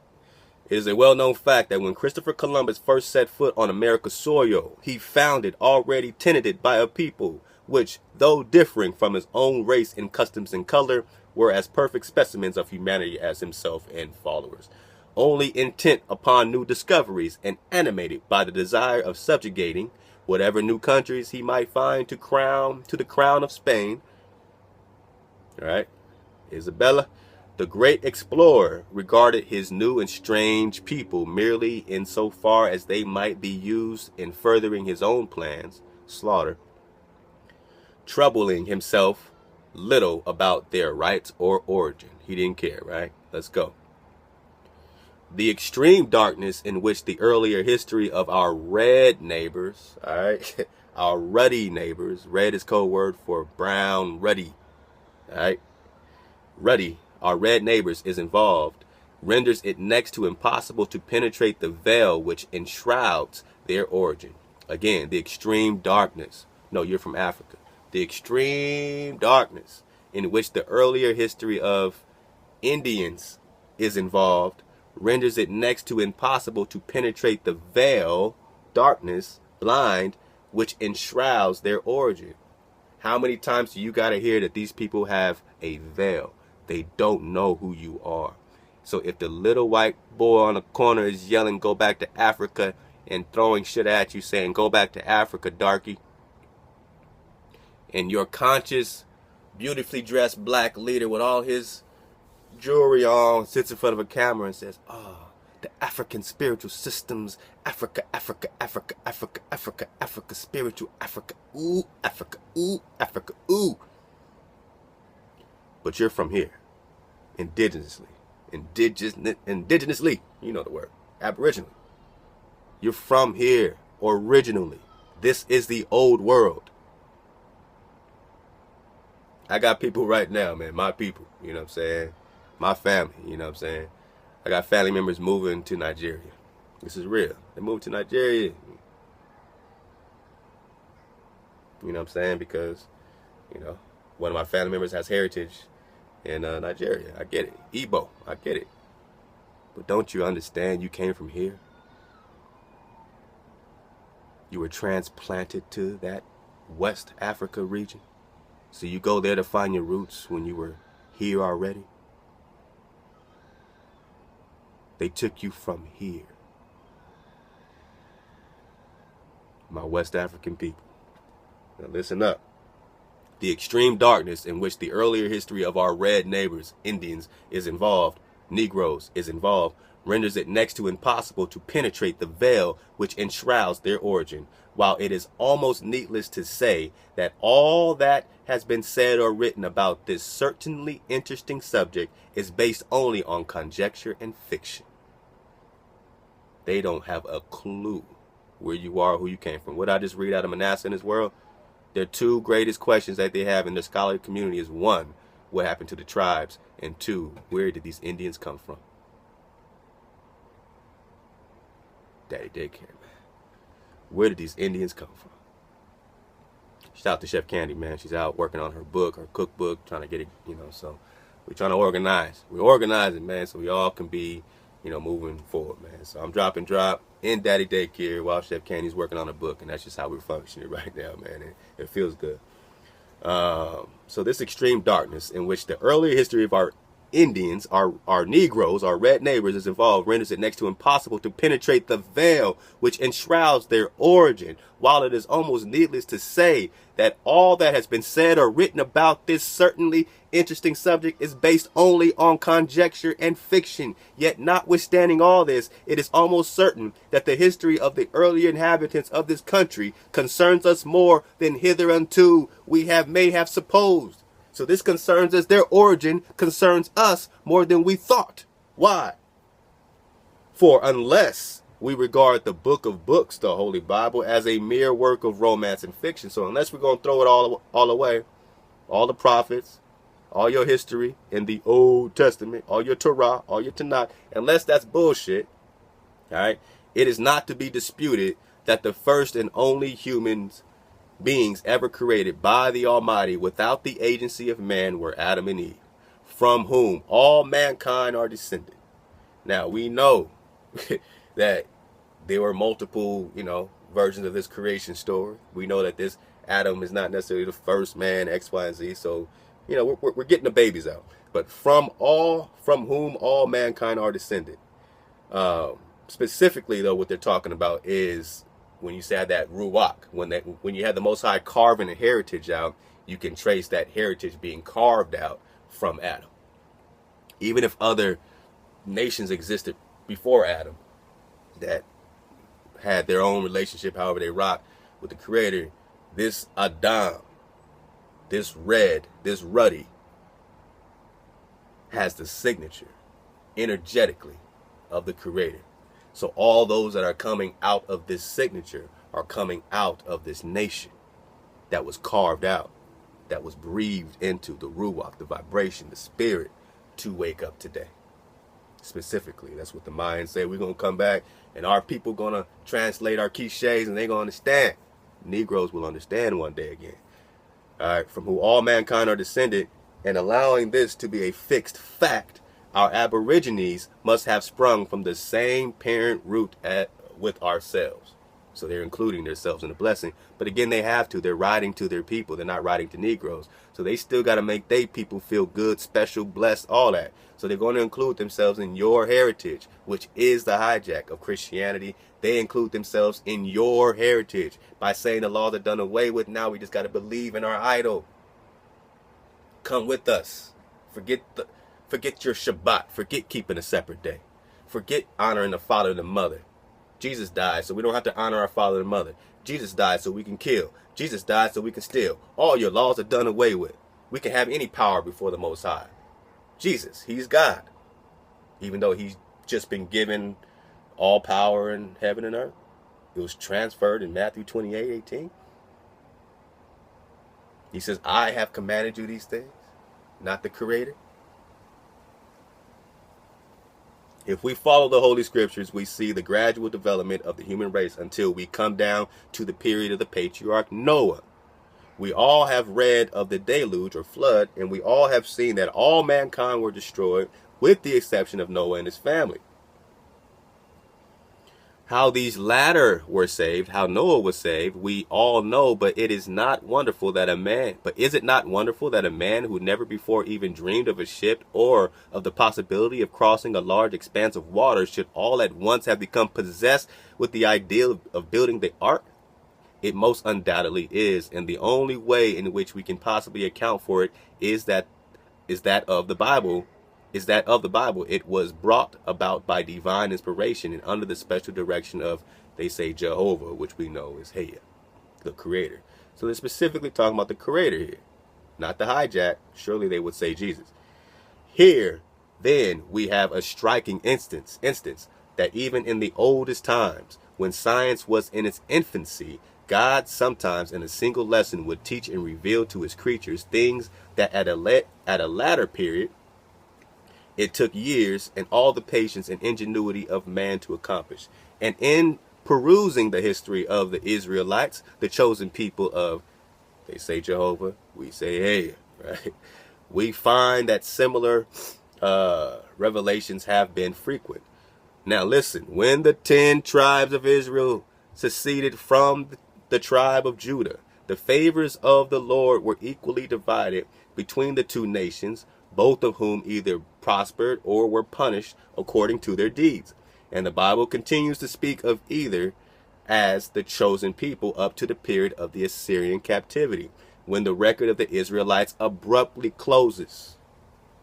So you had records up until this time. So if they're giving you hijack and they're saying this is your New Testament, they're bringing records after it was abruptly closed. After you were in captivity, they're bringing you records and saying y'all wrote it, but it's only going back to the Greek. And we were in captivity and you gave us an idol that left us in Greco-Roman captivity, did not take us out. You just said, hey man, y'all should leave. I gotta go. See y'all in a couple thousand years. I'm coming to save you. Our Creator says in Isaiah 43, there is no other Savior. I'm doing it. I'm your Creator. I'm coming home for you. I'm bringing you home. I'm bringing back my children. I'm redeeming you personally as the Creator. No, Jesus is coming. No, Jesus is God. But he sits on the right-hand side of God, and, now he's giving the power unto heaven and earth. It sounds like Lucifer, who was given power temporarily. Sometime after the destruction of Samaria, the kings and the people of Judah adopted the same evil course followed by the Israelites, and they in turn were given into the hands of their enemy Nebuchadnezzar, who carried them captive to Babylon. But after a season of suffering, and when it seems they began to repent of their evil doings, the children of Judah were liberated and permitted to go home and to rebuild their destroyed cities. Whereas of the 10 tribes of Israel, it is written, they were carried away out of their own land to Assyria unto this day. Now, Assyria. Now we can surf the wave and say Africa. Those S's are F's, right? So they were carried away to Africa to this day. Very interesting. Now, the question arises, were the Israelites so utterly debased, so utterly abandoned as to be unable to return to the God of their fathers? I cannot and do not believe this, for not unfrequently we see that the greatest and most obstinate sinners repent of their wickedness and are pardoned. Why could not this have been the case with at least a part of the once chosen people of Haya? Not once chosen, forever chosen. And why should it be impossible that in the red men or Indians or Negroes of our forest, we behold the descendants of the lost tribes of Israel? Again, why should it be impossible that in the red men of our forest or Negro, we behold the descendants of the lost tribes of Israel? Behold. The physical differences, particularly that of color between our red neighbors and our own race, is not very difficult to account for. So now they're going to try to blend themselves in again. Here's why we look differently. Here's why they have color and we don't. If we take into consideration, firstly, that the sons of Jacob in all probability were not so delicately organized nor so white as ourselves. So they're making a distinction between white and brown, right? Ruddy. That the sons of Jacob in all probability were not so delicately organized. You see the hijack, because they're considering their whiteness delicate. Fine, right? Not so white, nor so white as ourselves, but most likely were a medium between us and our modern Indians. Modern Indians. So let's say they mean modern Indians as Negro. So they're saying that, they were a little lighter than the darkest. They were kind of in between us, but here's even more hijack about climate. Then they get into climate and how the climate is the reason why our skin colors are different, because they're still chosen and we're chosen. But here's why we look different, because of climate, right? Indians, modern Indians, and secondly, the most powerful agencies at the command of nature, right? The climate. Sometimes these agencies are perceptible, as for instance, the difference of climate, but oftener they are secret, and now and then we see a person who has been rescued from the very brink of the grave, whose appearance and color after such restorations are so much changed that the recognition becomes almost impossible. So after us Indians, us Negroes have been rescued from the brink of the grave by what? Christianity, whose appearance and color after such restoration are so much changed that the recognition becomes almost impossible. That's why you can't recognize them. That's why they look so dark and ruddy, because they were rescued from the brink of the grave. Look at these people, man. This is preposterous. But let's all this be as it may. I'll just get down to the last, because I'll read the last part right here. I am not presumptuous enough to assert that my book has been written by divine inspiration, yet I may be permitted to say that all of our faculties and thoughts belong to and come from our Creator. It may not be regarded as presumption when I say that there is every possibility of my being as near to the truth as most writers in ancient history, the author. And then there you go right there. Philadelphia, 1861. And I'll leave that link again to the dumb Diversas, where you can pull it up. And you see clearly, read it right here.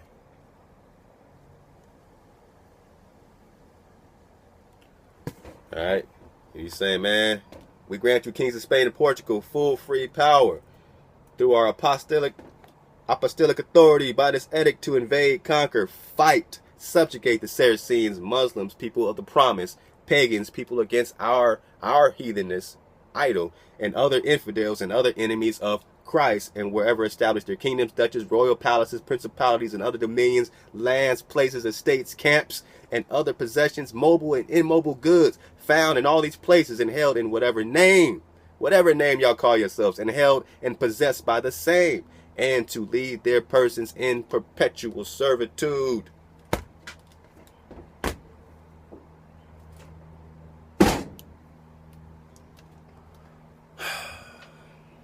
There comes a time when research, knowledge is power.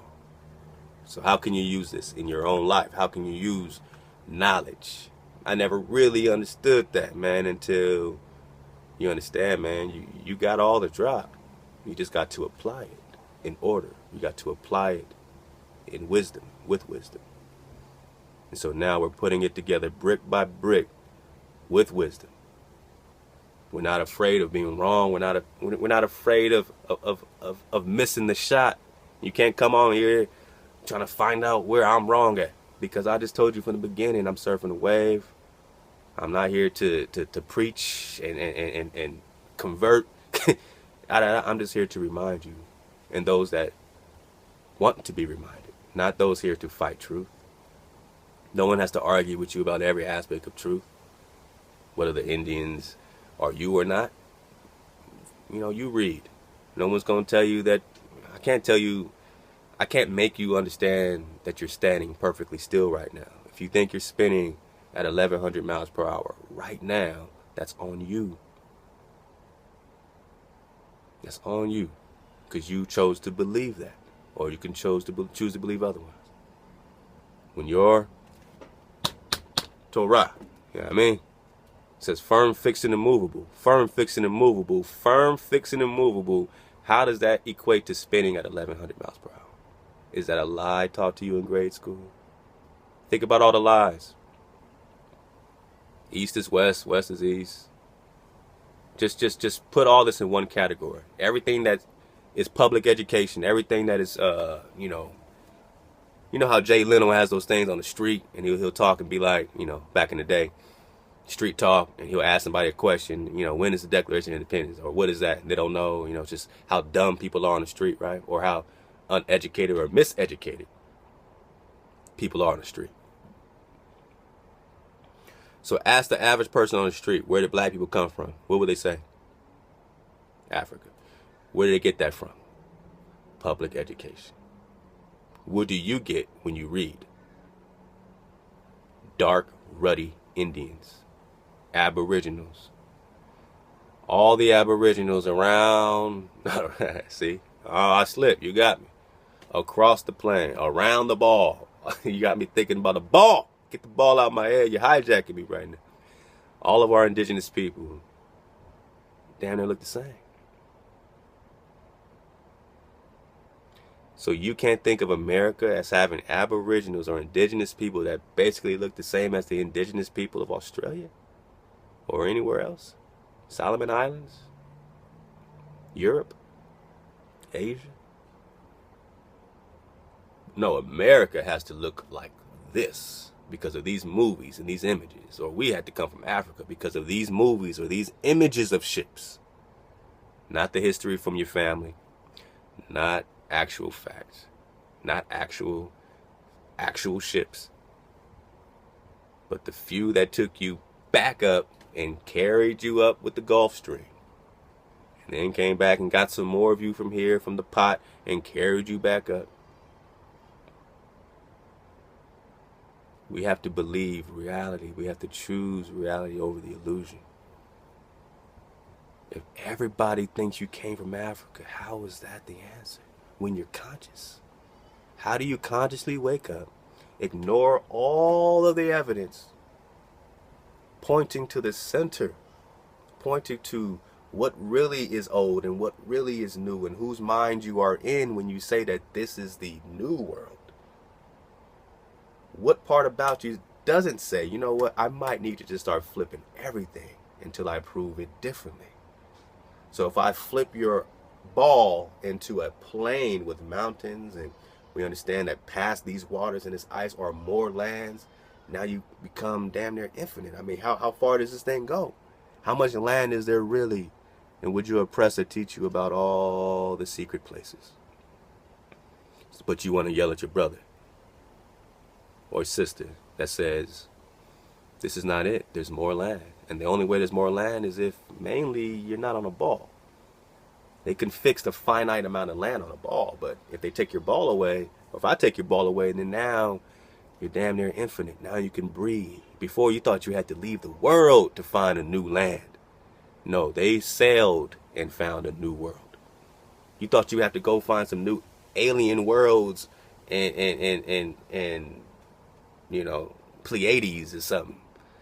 Somewhere else. No, you can sail and find alien worlds. You thought you had to take a rocket straight up to reach the stars. No, you just go straight to reach the stars. Eventually, you will reach the stars. The stars will eventually, you know, meet the earth. They are within the firmament. That bending that you read about in Isaiah, was it 40:22, the circle, you know, all this kind of stuff. Is that circle, shawug in Hebrew, that's round. It's roundness. It's not a circle. All right, the sun makes a circuit. A circuit doesn't have to necessarily be a circle either. It's just a circuit. A circuit is like, you know, you could be on a racetrack, and no matter how it goes, as long as it comes back around, that's the same thing with the sun and the moon. They make circuits. It's not necessarily a circle. It's not necessarily a straight line, although it could be. You see? So you have to go with what's been taught and what you're learning. And don't shoot down understanding that's different than what you've been taught when everybody's saying the same thing as you. If you're arguing about the earth being round and my 5-year-old is trying to tell me the earth is round because of the images she's seen, why are you agreeing with my 5-year-old? Why are you agreeing with the average dumbass on the street? I say that, you know, because a lot of us are dumbasses. A lot of us don't even care about learning anymore. We just become dumbasses. They've turned us into that. So why, if the dumbass on the street says you come from Africa, why is it just a hook, line, sinker that you must come from Africa? If the little racist boy in the corner say go back to Africa, why is your leaders also saying go back to Africa? And no one's telling you to stay home. No one's saying this is yours. No one's saying this is your land. Because as soon as you take your land, they have to bounce because it's not theirs. And nobody likes that, even especially our dark people, our melanated people.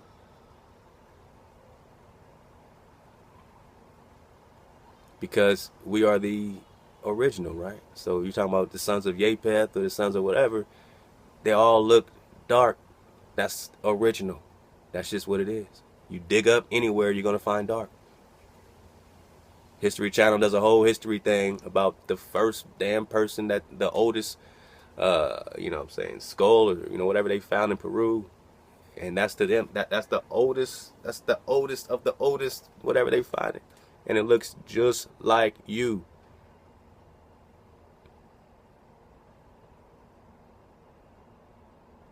So, if it looks like you and it's the oldest and it's being dug up right here,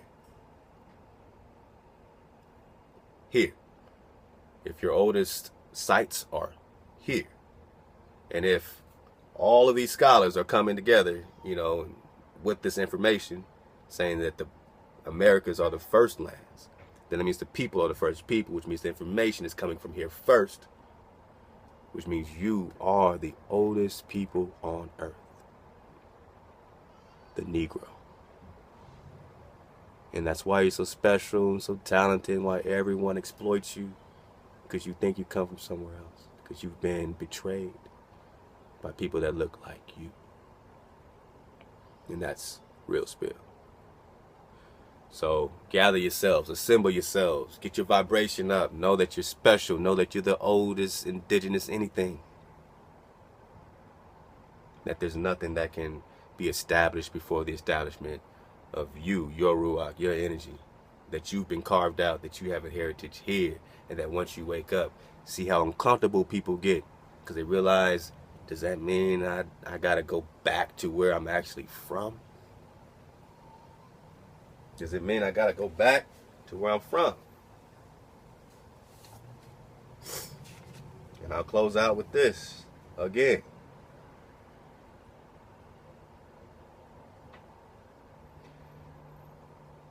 Jubilees 8, I'm going right into 24. And this is the land which came forth from Cham, as the portion which he was to occupy forever for himself. Not this land over there across the waters, not America. So if you come from this lineage, what does it say about you? And his sons unto their generations forever. That's your portion. That's your lot. That's your order. Don't come over here because it's neither hot nor cold. It's just right. Everybody loves it. And then subjugate the Negro and then treat us like shit. Act like we just on welfare. Act like we can't get ourselves together.